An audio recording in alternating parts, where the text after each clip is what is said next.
सबसे पहले बॉटम वाली लाइन पे देखो, आयरन कार्बन फेज डायग्राम में बॉटम लाइन पे या हॉरिजॉन्टल लाइन पर हम कार्बन परसेंटेज शो करते हैं। लेफ्ट हैंड वाली लाइन पे जो वर्टिकल लाइन है यहाँ पर टेम्परेचर शो किया जाता है, और लेफ्ट वाली लाइन ही होती है जो कि जहाँ पे आयरन में 0% कार्बन होता है, तो इसको फेराइट की लाइन भी हम बोल सकते हैं, वर्टिकल लाइन लेफ्ट हैंड वाली। और राइट हैंड साइड में यहाँ पे 6.7% के साथ जो वर्टिकल लाइन है वो सीमेंटाइट की लाइन है।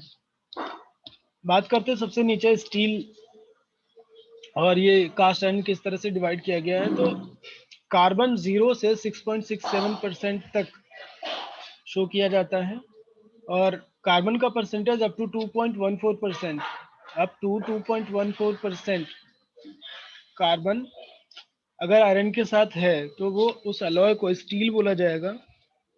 अगर कार्बन परसेंटेज 2.1 से ज़्यादा है तो कास्ट आयरन हो जाता है। प्रैक्टिकल की बात कर लें तो प्रैक्टिकली स्टील में 1.8% से ज़्यादा कार्बन नहीं रखा जाता। कार्बन का परसेंटेज जैसे जैसे बढ़ता जाता है वैसे वैसे स्टील का नाम भी चेंज होता जाता है। जिसमें सबसे कम कार्बन होगा उसको लो कार्बन स्टील, फिर mild steel, medium carbon steel, उसके बाद फिर फाइनली आपका हाई कार्बन स्टील आता है। अब कास्ट आयरन की बात करें तो कास्ट आयरन में प्रैक्टिकली 5.2% तक ही कार्बन रखा जाता है, क्योंकि उसके आगे जाने पर 5.2 से आगे जाने पर तो ग्रेन साइज बहुत बड़ा हो जाता है, जिसकी वजह से ब्रिटलनेस इंक्रीज हो जाती है। इसके अलावा अलग अलग फेजेस होते हैं इसमें। अल्फा फेराइट, अल्फा फेराइट यहाँ पर देखो मैं मार्क कर रहा हूँ।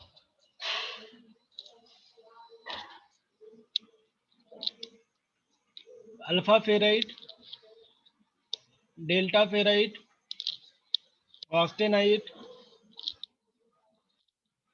और लिक्विड, ये चार अलग अलग फेजेस होते हैं।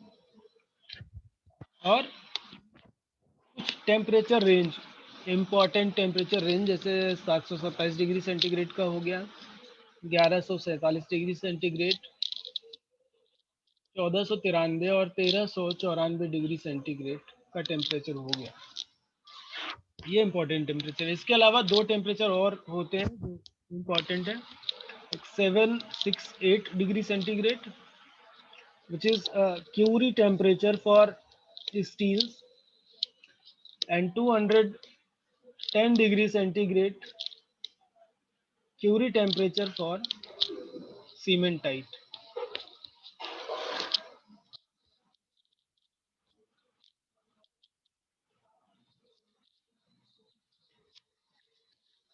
तो क्या क्या चीजें होती हैं, देखो पहला carbon percentage, carbon percentage, temperature, iron,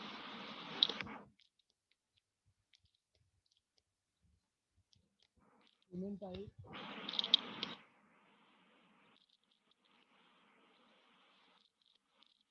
phases,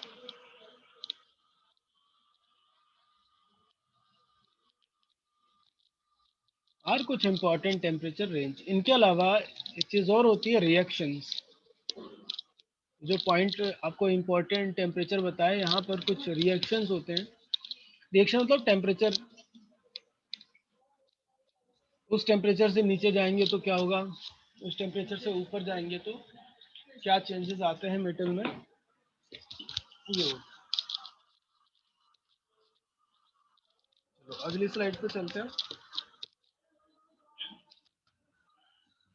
alpha ferrite क्या है? अल्फा फेराइट एग्जिस्ट करता है बीसीसी स्ट्रक्चर के साथ, बीसीसी क्रिस्टल स्ट्रक्चर के साथ, लो टेम्परेचर पे, लो टेम्परेचर। और इसमें अल्फा फेराइट, या इसको हम बोलते हैं प्योर आयरन, जिसमें 0.008% से मैक्सिमम 0.022% तक कार्बन हो सकता है। ये देखो, ये वाला रीजन मैं मार्क कर रहा हूँ।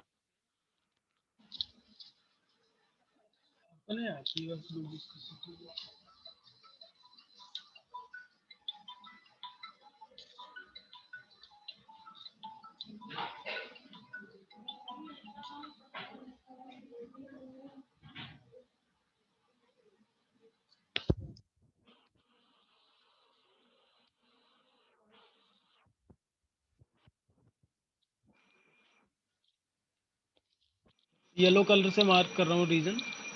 400 डिग्री सेंटीग्रेड से 800 डिग्री सेंटीग्रेड तक देखना,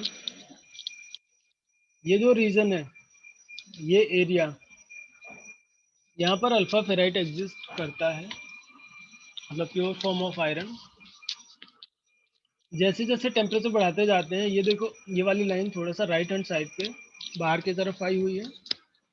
इस वाली लाइन पे अगर आगे बढ़ते जाते हैं, इसका क्या मतलब है, 400 डिग्री सेंटीग्रेड से जब ऊपर की तरफ चलते जाएंगे तो कार्बन डिसॉल्व होने की प्रोबेबिलिटी बढ़ती जाती है और मैक्सिमम 0.022% तक कार्बन ऐड होगा 727 डिग्री सेंटीग्रेड। इसके बाद फिर जब आगे बढ़ेंगे तब कार्बन का परसेंटेज वापस से कम होना शुरू हो जाएगा और 912 डिग्री सेंटीग्रेड पे अल्फा फेराइट ट्रांसफॉर्म हो जाता है ऑस्टेनाइट में। अल्फा फेराइट ट्रांसफॉर्म हो जाता है ऑस्टेनाइट में। ठीक है। अब मान लो टेम्परेचर और बढ़ाते जाओ और ये ऑस्टेनाइट जो है यहाँ पे, ऑस्टेनाइट, इसमें 0.008% से लेकर के 0.008% से लेकर के 2.14 2.14% तक कार्बन एग्जिस्ट करता है। इसको जब फर्दर हीट करेंगे, ऑस्टेनाइट को फर्दर टेम्परेचर देते हैं, तो फिर ये डेल्टा फेराइट में कन्वर्ट हो जाता है। मतलब अगर इसमें कार्बन का परसेंटेज मान लीजिए 2.14% भी था और टेम्परेचर इंक्रीज करते गए और इंक्रीज करते करते 1394 डिग्री सेंटीग्रेड तक आ गए, तो क्या होगा, इसमें से कार्बन निकल फिर से निकल जाएगा और ये कन्वर्ट हो जाएगा किसमें, डेल्टा फेराइट में। डेल्टा फेराइट क्या है, ये सेम आपका अल्फा फेराइट जैसा ही होता है, लेकिन ये एग्जिस्ट करता है हायर टेम्परेचर पे। अल्फा फेराइट और डेल्टा फेराइट दोनों का स्ट्रक्चर एक जैसा होगा, दोनों बीसीसी स्ट्रक्चर के होंगे, लेकिन डेल्टा फेराइट हाई टेम्परेचर पे एग्जिस्ट करता है और अल्फा फेराइट लो टेम्परेचर पे एग्जिस्ट करता है। ऑस्टेनाइट इज सॉलिड सॉल्यूशन, ये ध्यान रखना। Austenite is solid solution. Solid solution का मतलब ये है कि ये हमेशा किस फॉर्म में रहेगा, सॉलिड फॉर्म में ही रहेगा। Temperature starting from 727 degree centigrade up to 1493 degree centigrade. Delta ferrite बता दिया आपको, purest form of iron at high temperatures. इसमें एक पॉइंट रह गया था, ये लास्ट रहा। डेल्टा फेराइट बाद में लिक्विड रीजन में चला जाता है या लिक्विड हो जाता है, मेल्ट हो जाता है जब टेम्परेचर आपका 1538 डिग्री सेंटीग्रेड पहुंच जाए तो। ये मेल्टिंग पॉइंट है प्योर आयरन का। अब FeNC लिक्विड सॉल्यूशन, आयरन और कार्बन का लिक्विड सॉल्यूशन जो L से डिनोट किया गया है रीजन में, यहाँ पे ये जो L से शो किया गया है, ये पूरा एरिया बियॉन्ड दिस लाइन, इस लाइन के ऊपर ये सब लिक्विड रीजन है। मतलब आपका आयरन होगा लिक्विड स्टेट में होगा।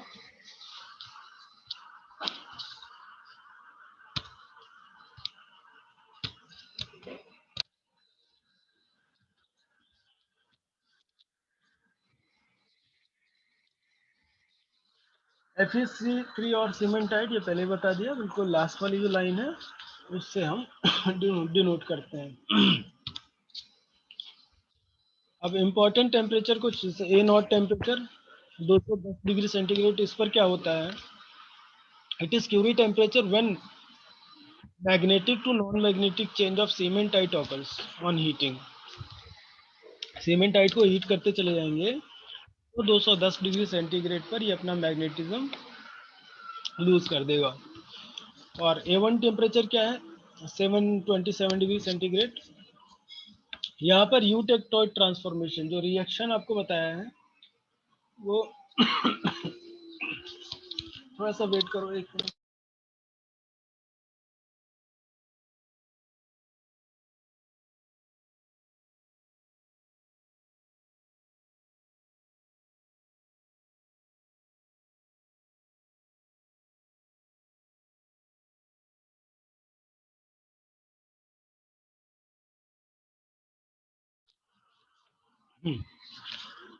तो देखो यहाँ पर A1 टेम्परेचर 727 डिग्री सेंटीग्रेड है, इस पर यू टेक्टोइड ट्रांसफॉर्मेशन होता है।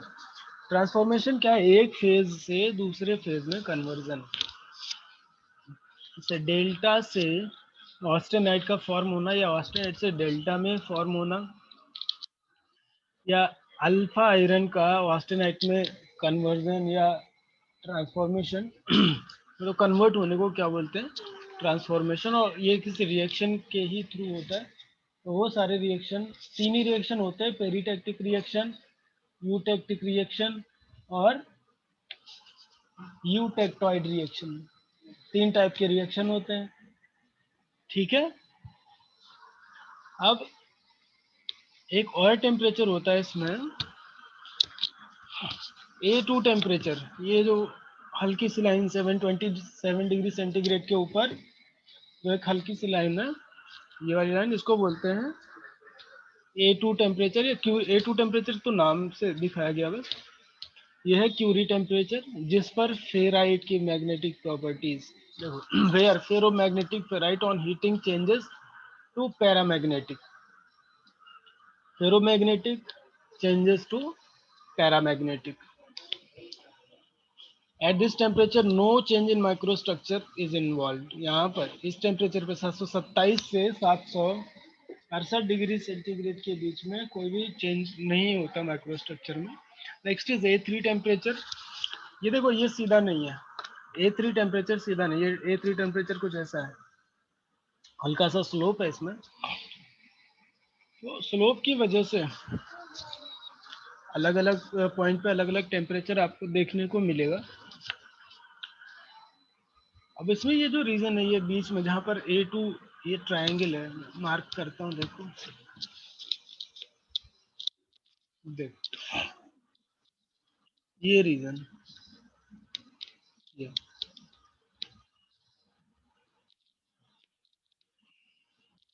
यहाँ पर क्या है आपका अल्फा फेराइट है, यहाँ पर अल्फा फेराइट,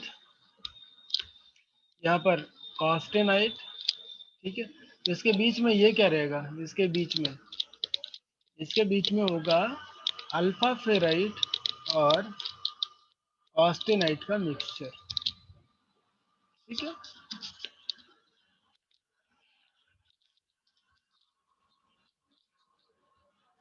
इसमें क्या, it is the temperature at which ferrite just starts forming from austenite. अब अगर हम इस यहाँ इस पॉइंट की बात कर लें तो 910 या 912, पिछले में 912 था तो 910 912 कोई प्रॉब्लम नहीं है। तो इस टेम्परेचर पे क्या होगा, यहाँ पर ऑस्टेनाइट कन्वर्ट हो जाता है फेराइट में, ठीक है। अब इस रिएक्शन को जब हम देखते हैं, ये 0.76 के आसपास की लाइन होती है, 0.76% ऑफ कार्बन। अगर कार्बन परसेंटेज कम है तब क्या होगा, और कार्बन परसेंटेज ज़्यादा है तब क्या होगा, ठीक। तो अलग अलग टाइप के सॉलिड्स या अलॉयज देखने को मिलते हैं आपके। तो ये जो अभी बाद में डिस्कस करेंगे रिएक्शन वाले पॉइंट पे। ACM temperature, it is the temperature in hyper eutectoid steel.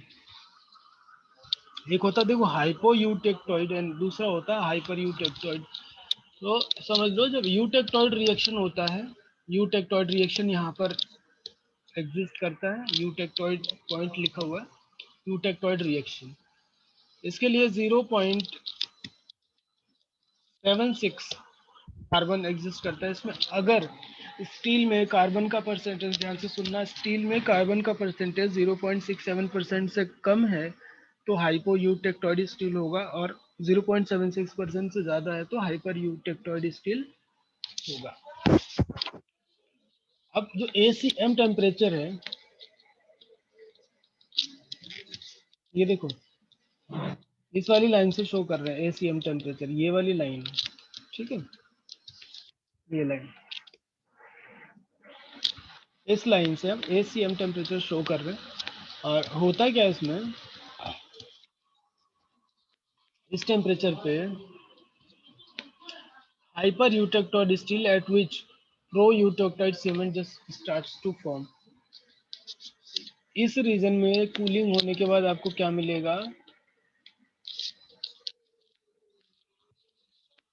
Pro eutectoid cementite आपको देखने को मिल जाता है, ठीक है।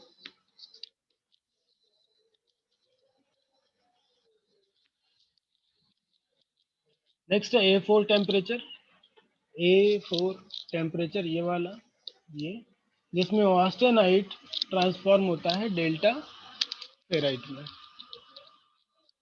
फेराइट या आयरन, देखो यहाँ पर लिखा हुआ है, कहीं कहीं आयरन आपको देखने को मिलेगा, कहीं कहीं फेराइट। तो ferrite is purest form of iron, ठीक है। तो रॉट आयरन आप बोलते हो तो फेराइट बोल लो। फेराइट एक्चुअली नाम है, मैं प्योरेस्ट फॉर्म कह रहा हूँ, फेराइट नाम है आयरन का।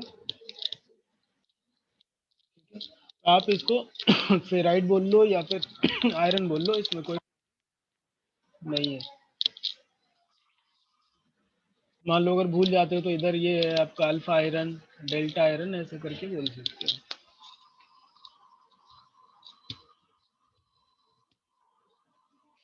अब ये MS टेम्परेचर और MF टेम्परेचर क्या होता है, देखो यहाँ तो नहीं है, जब हम रैपिड कूलिंग करते हैं, वो इसको हम इस पे शो भी नहीं कर सकते आयरन कार्बन डायग्राम पे। जब रैपिड कूलिंग करते हैं डायरेक्ट 1500 से जंप करते हैं 210 से नीचे 180 के आसपास, जब हम जंप करते हैं ना, उस केस में जहाँ पर मार्टेन साइट बनना स्टार्ट होता है, जिस पॉइंट पे मार्टेन साइट का फॉर्मेशन स्टार्ट होता है वो MS टेम्परेचर होता है, और जहाँ पर मार्टेन साइट बनना फिनिश होता है वो होता है आपका MF टेम्परेचर। तो इसको मैं शो करता हूँ, ये आता है आपका ट्रिपल T डायग्राम में, ठीक है। ये ट्रिपल T डायग्राम में आएगा कॉन्सेप्ट। जब हीट ट्रीटमेंट लैब करेंगे ना, हीट ट्रीटमेंट वाला टॉपिक, इसको उसमें डिस्कस करूंगा। ओके, अब बात कर रहे थे रिएक्शन की, तो इसमें 3 रिएक्शन होते हैं। पहला है पेरिटेक्टिक रिएक्शन, दूसरा यूटेक्टॉइड रिएक्शन, और तीसरा है यूटेक्टिक रिएक्शन। ये कहाँ कहाँ एग्जिस्ट करते हैं देखो, 1493 डिग्री सेंटीग्रेड पे, 1493 डिग्री सेंटीग्रेड पर पेरिटेक्टिक रिएक्शन होता है, पेरिटेक्टिक रिएक्शन होता है। दूसरा रिएक्शन होता है 727 डिग्री सेंटीग्रेड पे, 727 डिग्री सेंटीग्रेड। और तीसरा रिएक्शन होता है 1147 डिग्री सेंटीग्रेड पे। तो ये 3 रिएक्शन होते हैं। और रिएक्शन के बाद क्या क्या बनता है, तो पहले रिएक्शन में जाने से पहले एक बार फिर से इसको देख लो कि कौन सा एरिया क्या शो करता है। बिल्कुल ये कॉर्नर, ये ट्रायंगल जो बनता है 400 से 912 डिग्री सेंटीग्रेड वाला, ये होता है अल्फा फेराइट। ऊपर की साइड में होता है डेल्टा फेराइट, यहाँ पे डेल्टा फेराइट, ये ऑस्टेनाइट, इस एरिया में ऑस्टेनाइट एग्जिस्ट करता है। कलर कर दूं क्या, अलग अलग कलर से शो कर लेते हैं। ये जो एरिया है ये ऑस्टेनाइट है,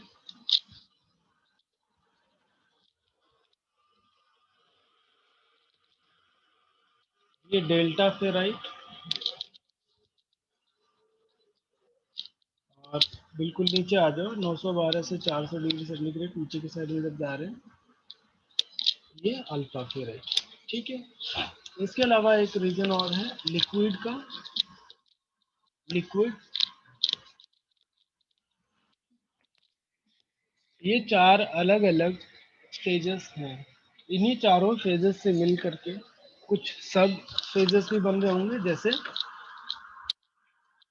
अगर मैं बात करूं इस वाले एरिया की, यहाँ पे तो इधर देखो लिक्विड है, यहाँ पे लिक्विड है, और यहाँ पर क्या है, ऑस्टेनाइट है। तो ये जो एरिया बन रहा है इसमें ऑस्टेनाइट सॉलिड फॉर्म में एग्जिस्ट कर रहा होगा, और साथ ही साथ लिक्विड भी एग्जिस्ट कर रहा होगा। ठीक है, पूरी तरह से मेल्टिंग नहीं हुई है यहाँ पे। अब इसमें ऊपर की साइड में जो छोटा सा ट्रायंगल है, यहाँ पे ये वाला ब्लैक कलर से शो कर रहा हूँ, ये ट्रायंगल, इधर क्या था हमारा, डेल्टा फेराइट है, इधर लिक्विड है। तो ये वाला रीजन, ये वाला हो जाएगा delta iron plus liquid, delta iron plus liquid. यहाँ नीचे आ जाओ, यहाँ पे अल्फा फेराइट, ये ऑस्टेनाइट का रीजन है, ये वाला, ये ग्रीन कलर में अल्फा फेराइट का रीजन है। तो ये बीच में जो ट्रायंगल फॉर्म हो रहा है यहाँ पे, ये हो जाएगा आपका अल्फा फेराइट प्लस ऑस्टेनाइट का रीजन हो जाएगा। ठीक है, अब बाकी जो एरिया है देखो, बाकी तो ट्रांसफॉर्मेशन से आपको मिल रहा है। यहाँ पर जब रिएक्शन हो रहा है तो स्टील में परसेंटेज 4.3 से कम है, या 4.3 से ज़्यादा, 4.3 से कम है तो कुछ और मिलेगा, ज़्यादा है तो कुछ और मिलेगा। लेकिन ओवरऑल, ओवरऑल इस रीजन में आपको क्या देखने के लिए मिलता है, इसमें ऑस्टेनाइट और ऑस्टेनाइट और सीमेंटाइट का मिक्सचर देखने के लिए मिल जाता है। ये temperature 727 degree centigrade is recrystallisation temperature, इसके ऊपर चले जाएंगे। लेकिन अब मेल्ट नहीं होना है, ये सॉलिड फॉर्म में हमेशा एग्जिस्ट करेगा। तो हम इसको बोल सकते हैं solid solution of cementite and austenite, solid solution of cementite and austenite. अब इसके नीचे आएंगे ना, फिर इस टेम्परेचर से नीचे, रिक्रिस्टलाइजेशन टेम्परेचर से नीचे आएंगे, तब कार्बन परसेंटेज ज़्यादा मैटर करता है। और स्टील के केस में फिर दो टाइप के स्टील बनते हैं, और इनका जो माइक्रो स्ट्रक्चर होता है वो भी चेंज हो जाता है। जैसे यहाँ पे यूटेक्टॉइड रिएक्शन के बाद परलाइट एंड फेराइट फॉर्म हो रहा है। If carbon percentage is smaller than 0.676% and if carbon percentage is higher than 0.76, तो हमें परलाइट और सीमेंटाइट का मिक्सचर देखने के लिए मिलता है। परलाइट होता है क्या है, जिसे मोती देखते हो, मोती के अंदर ऐसे कुछ सीधा टाइप के की लाइनें होती है ना, वैसे ही जब आयरन स्टील को देखते हो तो उसमें भी इस तरह की फीदर्स आपको देखने को मिल जाते हैं। और वो फीदर फेराइट और सीमेंटाइट के बीच में कुछ इस तरह से कॉम्बिनेशन बनता है कि फीदर लाइक स्ट्रक्चर बना लेता है। ऐसे हम यहाँ पर देख लें इस साइड में, तो सीमेंटाइट, परलाइट एंड ट्रांसफॉर्म ब्यूराइट, ये तीन चीजें यहाँ पर, तीनों का मिक्सचर देखने को मिल जाएगा। फाइनल आप रिएक्शन देख लो, किस टेम्परेचर पे क्या क्या रिएक्शन हो रहा है। अभी खत्म नहीं हुआ, बैंड नहीं है अभी। ओके, पहला पेरिटेक्टिक रिएक्शन मार्क कर रहा हूँ, कहाँ पर है पेरिटेक्टिक रिएक्शन। क्वेश्चन कैसे बनते हैं, at what temperature peritectic reaction takes place. Peritectic reaction, ये देखो यहाँ पे, इसमें क्या हो रहा है, डेल्टा आयरन और लिक्विड, देखो कहाँ से शुरू हो रहा है। इधर क्या है, ये रीजन, ये छोटा सा ट्रायंगल जिसमें डेल्टा आयरन और लिक्विड एग्जिस्ट करता है। जब ये इसको कूल कूल करेंगे तो सॉलिडिफिकेशन स्टार्ट होगा, और ये ऑस्टेनाइट फॉर्म करते हैं। देखो सीधे जंप करके किसमें आया, एक पॉइंट से, इसी पॉइंट से jump किया और सीधे ऑस्टेनाइट वाले एरिया में। तो डेल्टा आयरन प्लस लिक्विड मिल करके क्या बना रहे हैं, ऑस्टेनाइट फॉर्म कर रहे हैं। पेरिटेक्टिक रिएक्शन रिवर्सिबल होता है, अगर आप इसको हीट कर दें ऑस्टेनाइट को, तो फिर डेल्टा और डेल्टा आयरन और लिक्विड देखने के लिए मिल जाएगा।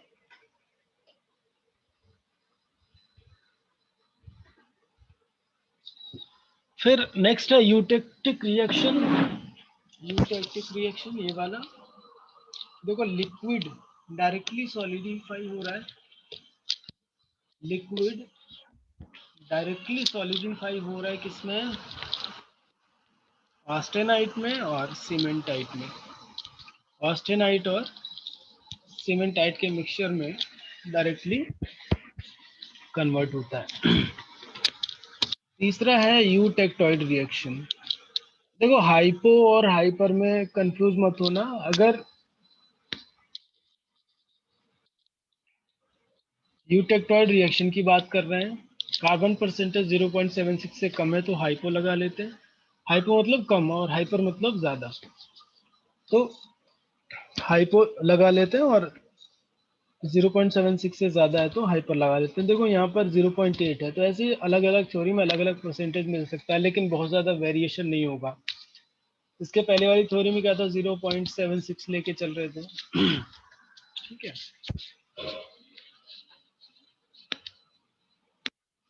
दोनों सही है। नेक्स्ट है यू टेक्टोइड रिएक्शन, जो कि 727 डिग्री सेंटीग्रेड पे होता है। यहाँ पर ऑस्टेनाइट ट्रांसफॉर्म होता है अल्फा फेराइट और सीमेंटाइट में। अल्फा फेराइट और सीमेंटाइट में, इनको ध्यान में रखना है। अब आयरन सीमेंटाइट मिलके, आयरन और सीमेंटाइट मिलके फर्नाइट फॉर्म करती है। ऑस्टेनाइट सीमेंटाइट मिलके लीडोडेराइट फॉर्म करेंगे। नहीं है, चलो ठीक है, तो क्लास क्लोज कर रहे हैं। थैंक यू एवरीवन, आज रिस्पॉन्स अच्छा रहा।